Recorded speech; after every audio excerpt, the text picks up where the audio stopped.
नमस्कार। हिंदी ज्ञान गंगा परिवार में आपका हार्दिक स्वागत है।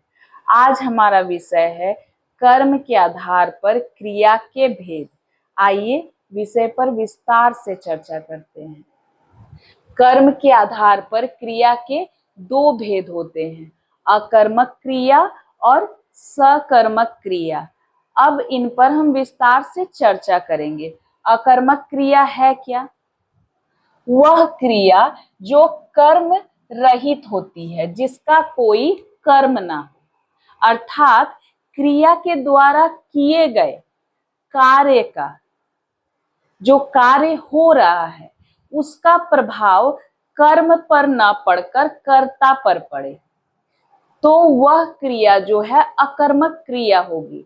अर्थात वाक्य में कर्म का अभाव होता है और जो भी कार्य होता है उसका प्रभाव सीधे कर्ता पर पड़ता है। कर्ता पर ही क्रिया का फल पड़ता है। तो ये हुई अकर्मक क्रिया। इसके उदाहरण के तौर पर हम एक वाक्य ले सकते हैं। देखिए, राम सोता है। यहां क्रिया हो रही है सोने की, लेकिन यहां हम देख रहे हैं जो क्रिया हो रही है उसका फल किस पर पड़ रहा है? कौन पर? कौन से अगर प्रश्न करें तो हमें ये ज्ञात होगा कि कर्ता कौन है वाक्य में। तो राम सोता है, कौन सोता है? राम सोता है, अर्थात ये जो क्रिया हो रही है उसका फल कर्ता पर पड़ रहा है। तो यह जो वाक्य है यह अकर्मक क्रिया का उदाहरण है। यहां तक बात समझ में आ गई होगी। अब हम आगे बढ़ते हैं।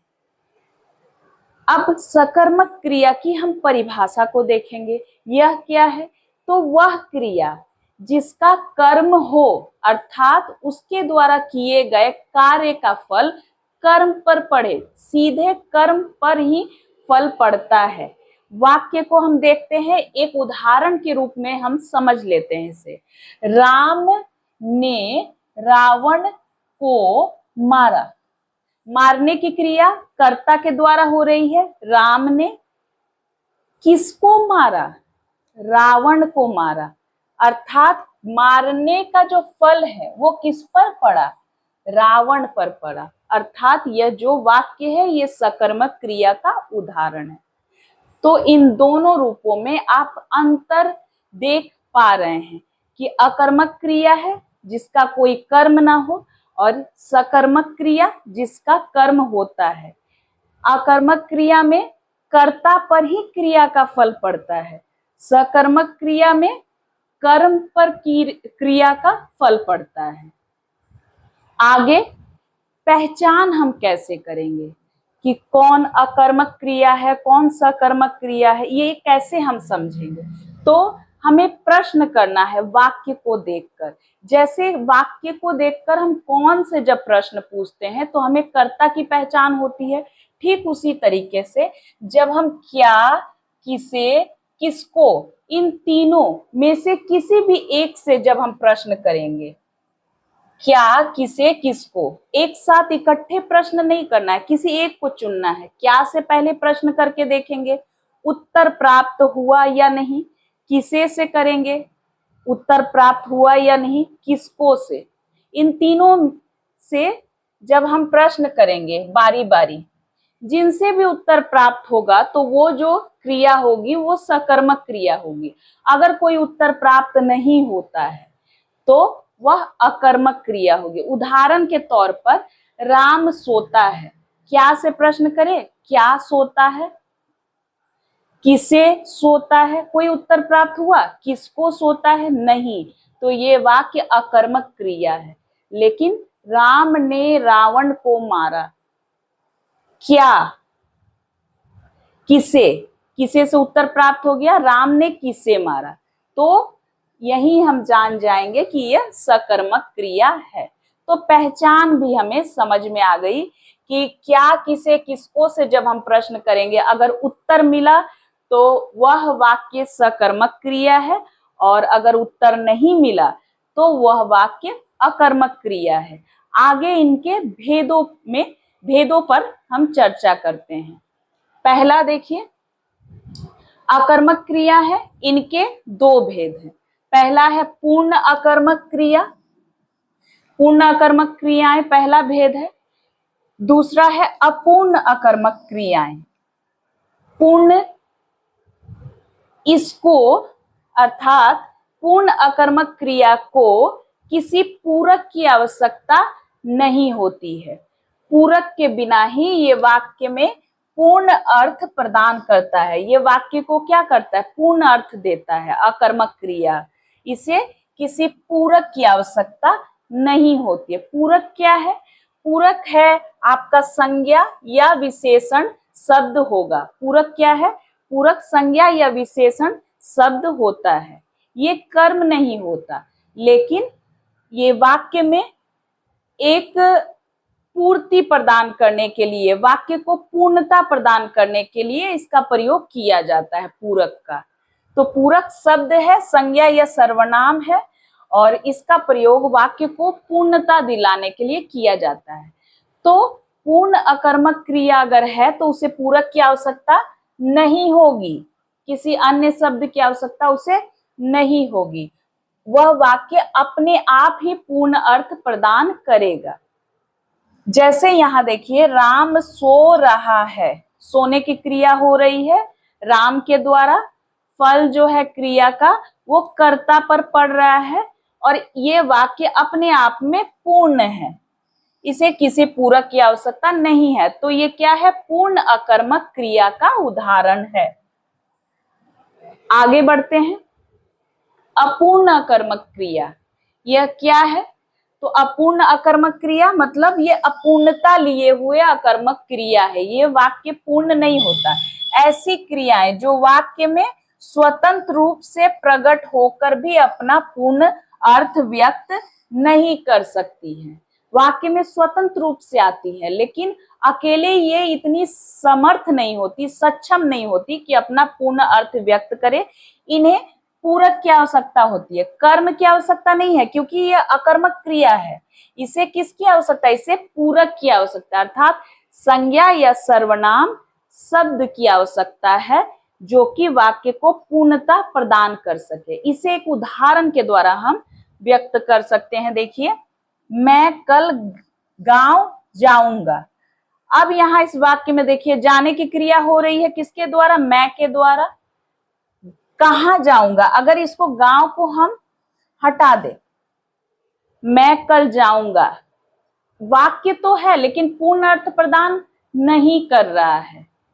गांव शब्द के आते ही मैं कल गांव जाऊंगा, तो ये किससे संबंधित है? गांव जाना। कौन जाने की बात कर रहा है? गांव। मैं, मतलब ये कर्ता से संबंधित पूरक है। ये संज्ञा है, और किससे संबंधित है? कर्ता से संबंधित है। यहाँ कर्म की आवश्यकता नहीं है, इस वाक्य को कर्म की आवश्यकता नहीं है, सिर्फ एक पूरक शब्द की जरूरत है, जिसके आते ही ये वाक्य अपने आप में पूर्ण अर्थ प्रदान करने लगा है। मैं कल जाऊंगा अर्थ स्पष्ट नहीं हो रहा है, लेकिन जैसे ही हमने गांव शब्द का प्रयोग किया, मैं कल गांव जाऊंगा, पूर्ण अर्थ यह वाक्य दे रहा है। इसीलिए ये अपूर्ण अकर्मक क्रिया है, और ये जो पूरक है ये कर्ता से संबंधित है। तो हमने अभी अकर्मक क्रिया के दोनों भेदों पर चर्चा कर ली। पहला है पूर्ण अकर्मक क्रिया और अपूर्ण अकर्मक क्रिया। अकर्मक क्रिया है तो इसे कर्म की आवश्यकता नहीं है, मात्र पूरक शब्द की ही आवश्यकता है। अब हम आगे बढ़ते हैं और सकर्मक क्रिया के भेदों पर चर्चा करते हैं। सकर्मक क्रिया क्या है? इसके भेद, दो भेद यहाँ पर भी हैं, पूर्ण सकर्मक क्रिया और अपूर्ण सकर्मक क्रिया। अभी पूर्ण सकर्मक क्रिया को हम देखते हैं। ये क्या है? ये वह क्रियाएं हैं, पूर्ण सकर्मक क्रियाएं वो क्रियाएं हैं जो अपने आप ही अपने अर्थ को व्यक्त करने में समर्थ होती है, पूर्ण रूप से समर्थ होती है, अपने आप ही स्वयं ही। पूर्ण सकर्मक क्रियाएं वाक्य में आती हैं और अपने पूर्ण अर्थ को व्यक्त करने में समर्थ होती हैं। इसके दो भेद होते हैं, एक कर्मक और दूसरा है द्विकर्मक। एक कर्मक अर्थात जिन पूर्ण सकर्मक क्रियाओं में एक ही कर्म हो, एक ही कर्म है तो वो एक कर्मक है। उदाहरण के रूप में हम देख सकते हैं, राम भोजन कर रहा है। अब राम क्या कर रहा है से जैसे ही हम प्रश्न करते हैं तो हमें उत्तर मिलता है भोजन कर रहा है। तो यहाँ एक ही कर्म है, एक कर्मक का ये उदाहरण है। तो जिन पूर्ण सकर्मक क्रियाओं से एक ही कर्म का बोध होता है तो वो एक कर्मक क्रिया कहलाती है। आगे बढ़ते हैं, द्विकर्मक। द्विकर्मक पूर्ण सकर्मक क्रियाएं जो हैं, ये उन्हीं का ही भेद है द्विकर्मक। देखते हैं इसे, तो नाम से स्पष्ट है, द्विकर्मक अर्थात यहाँ दो कर्म होंगे। जिस वाक्य में क्रिया के साथ दो कर्म प्रयुक्त हो, दो कर्म हो, तो द्विकर्मक क्रियाएं कहलाती हैं। यहां देखिए, दादी बच्चों को कहानी सुनाती है। दादी क्या सुनाती है? दादी बच्चों को कहानी सुनाती है। दादी किसको कहानी सुनाती है? बच्चों को। प्रश्न से उत्तर आपको स्वतः ही प्राप्त हो रहा है। तो ये पूर्ण सकर्मक क्रिया है, लेकिन साथ ही साथ यहाँ दो कर्म है। अब देखिए इनके बारे में, अगर मुख्य कर्म है तो मुख्य कर्म कैसे पता चलेगा कि कौन सा मुख्य कर्म है? तो जब हम क्या से प्रश्न करेंगे तो हमें मूर्ख, यहाँ पे माफ कीजिएगा, मुख्य कर्म का पता चलता है क्या से प्रश्न करने पर। क्या से जैसे ही हम प्रश्न करते हैं तो हमें मुख्य कर्म का पता चलता है। साथ ही साथ ये निर्जीव होता है, अप्राणीवाचक होता है, निर्जीव। जैसे दादी बच्चों को क्या सुनाती है? दादी बच्चों को कहानी सुनाती है, तो यहाँ मुख्य कर्म आपका हो गया कहानी।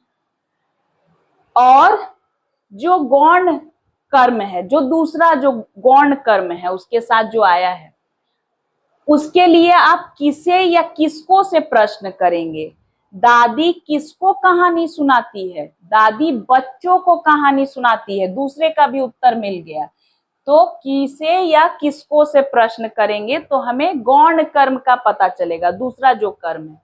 और इसके साथ इसकी और एक पहचान है कि ये सजीव होता है, प्राणीवाचक होता है, और यहाँ कारक चिन्ह को का प्रयोग होता है। जैसे बच्चों को, किसे? बच्चों को, ये प्राणीवाचक है, ये सजीव है, और को कारक चिन्ह का प्रयोग हुआ है। तो ये गौण कर्म है और ये कहानी जो है मुख्य कर्म है। तो हमने द्विकर्मक के विषय में भी जानकारी प्राप्त कर ली। अब देखिए, पूर्ण सकर्मक दो भेद थे उसके उपभेद। अब हम जानेंगे अपूर्ण सकर्मक जो क्रियाएं हैं उनके विषय में। यहाँ क्या है, तो जिन सकर्मक क्रियाओं के कर्म होते हुए भी, जिनके कर्म है, कर्म होते हुए भी किसी पूरक शब्द की आवश्यकता होती है। यहाँ पर भी पूरक शब्द की आवश्यकता हो रही है, लेकिन यहाँ कर्म का अभाव नहीं है। यही अंतर है अपूर्ण अकर्मक क्रिया में और अपूर्ण सकर्मक क्रिया में। ध्यान रखिएगा, यहाँ कर्म है लेकिन कर्म के होते हुए भी किसी पूरक शब्द की आवश्यकता सदैव रहती है। अब एक उदाहरण के माध्यम से हम समझते हैं। मैं तुम्हें अपना मानता हूं। अब ये जो शब्द है मित्र, ये संज्ञा है, यहाँ आया है और ये पूरक का कार्य कर रहा है। अगर हम मित्र को हटा दे तो मैं तुम्हें अपना मानता हूं, एक संशय, एक भ्रम रहेगा, वाक्य में पूर्णता नहीं लग रही है। जैसे हम मित्र शब्द का प्रयोग कर रहे हैं, मित्र को पूरक के रूप में ला रहे हैं, कर्म के पूरक के रूप में, सहायक के रूप में, जो वाक्य को पूर्णता प्रदान कर सके। तो ये वाक्य अर्थ देने लग रहा है, जैसे मैं तुम्हें अपना मित्र मानता हूं, वाक्य अपना पूर्ण अर्थ दे रहा है। तो अपूर्ण सकर्मक क्रियाएं क्या है? जिन सकर्मक क्रियाओं के कर्म होते हुए भी पूरक की आवश्यकता होती है उन्हें ही अपूर्ण सकर्मक क्रिया कहते हैं। यहाँ उदाहरण आप देख सकते हैं, मैं तुम्हें अपना मित्र मानता हूं। मित्र शब्द को अगर हम हटा दें तो ये वाक्य अपूर्ण हो जाएगा। तो यहाँ मित्र शब्द जो है पूरक है। तो यह क्रिया के भेद हैं, अकर्मक क्रिया और सकर्मक क्रिया को आज हमने अच्छी तरीके से समझ लिया। इनके मध्य अंतर को भी अच्छे से जाना है। उम्मीद है आज की कक्षा आपको समझ में आई होगी। किसी भी तरह की दुविधा हो, भ्रम की स्थिति हो, आप हमें कमेंट बॉक्स में अवश्य सूचित करें। आपके प्रश्नों का उत्तर मैं अवश्य देने का प्रयास करूंगी। धन्यवाद।